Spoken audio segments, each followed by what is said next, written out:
Thank you for purchasing Reformer replacement springs from Merrithew Health and Fitness.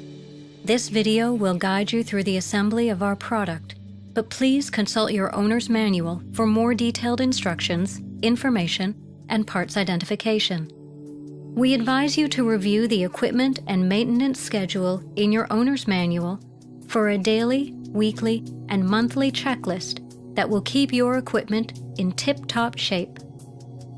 Changing your springs every 2 years keeps your equipment performing at its best, maintains spring resistance, and ensures that your equipment is safe for everyday use. If you discover any missing parts or need further assistance along the way, call 416-482-4050, extension 264, or email us at customercare@merrithew.com. Before we begin, remove all springs from the package and place them in a cleared area in front of you. We recommend that you have someone with you to assist you in removing and reinstalling the carriage. To replace your springs, you'll need the following tools: 2 1/2" by 7/16 inch or 12 mm wrenches, and if you have a vertical frame, you'll need 1 1/2" by 9/16 inch or 14 mm wrench. Okay, let's get started. If you have a vertical frame, you'll need to remove it. To do this, remove all springs from the vertical frame, including the roll-down bar and safety chain, and loosen the hex bolts at the base of the vertical frame. Now, using 2 people, secure the push-through bar by hand and lift the vertical frame out of the receptacles. If the vertical frame has seized into the receptacles, use a rubber mallet and tap the underside of the outer elbows to release it. Place the frame out of the way until it is time to reinstall it. Next, remove the carriage. Start by first detaching the soft reformer loops and pulling the ropes out of the pulleys.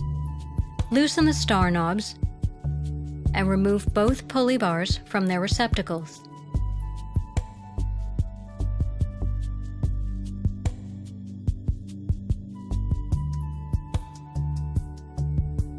If your reformer has removable shoulder rests, take them out as well.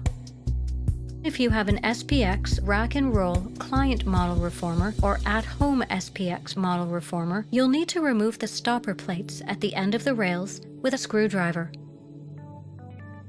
Now detach the springs from the gear bar, grasping the spring with one hand and holding the gear bar in place with the other.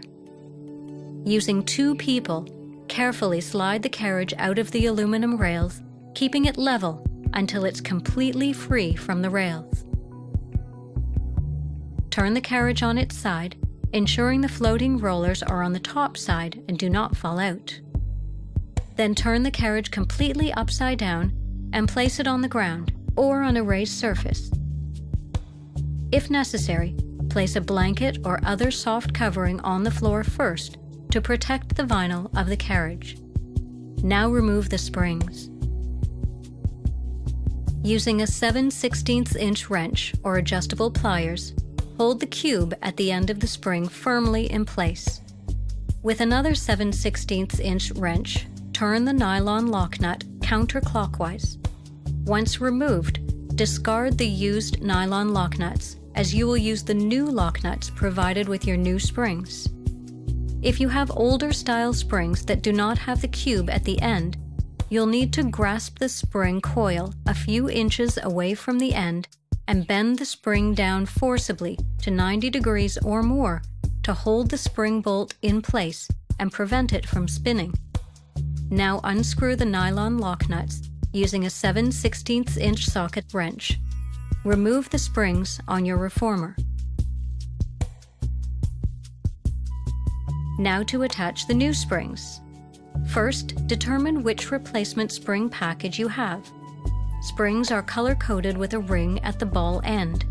Black is 125% tension, red is 100%, blue is 50% tension, and white is 25% tension. If you have 3 red springs, 1 blue spring, and 1 white spring, then you have the high precision spring package. 4 red springs and 1 blue spring is the traditional spring package. The Power Up spring package has 3 black springs, 1 red spring, and 1 blue spring. When installing your new springs, black or red springs go in the outside slots, with the lightest springs in the center. If you have white and blue, blue goes in the center with white to one side. If you have just blue and red, blue goes in the center.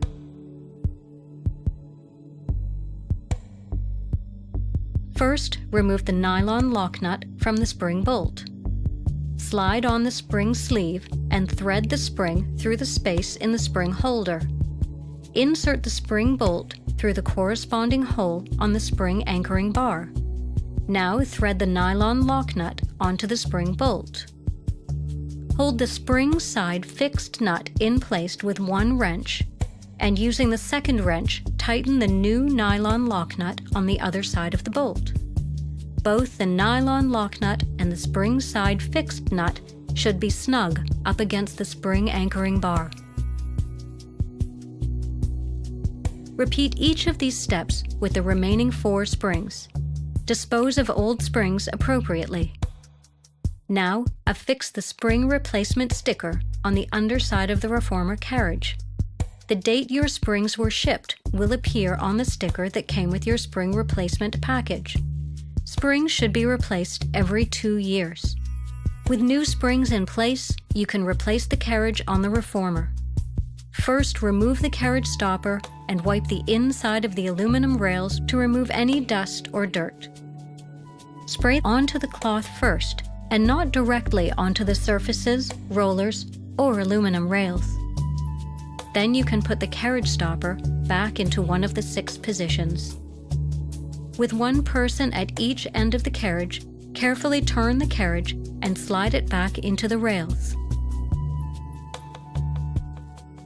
If you have an SPX rack and roll client model reformer or at-home SPX model reformer, you'll need to reattach the stopper plates at the end of the rails with a screwdriver. If your reformer is an older model, tighten the star knobs. If your reformer has the new quick set pulley posts, insert them and lock them into place using the pop-up pins. To finish, engage springs into the gear bar, ensuring that the ball end falls into the indentations. If your reformer has a vertical frame, you can replace it now. That's it! You can now start enjoying your new springs. For further information or assembly support, please contact our customer service team or visit our customer care area at merrithew.com.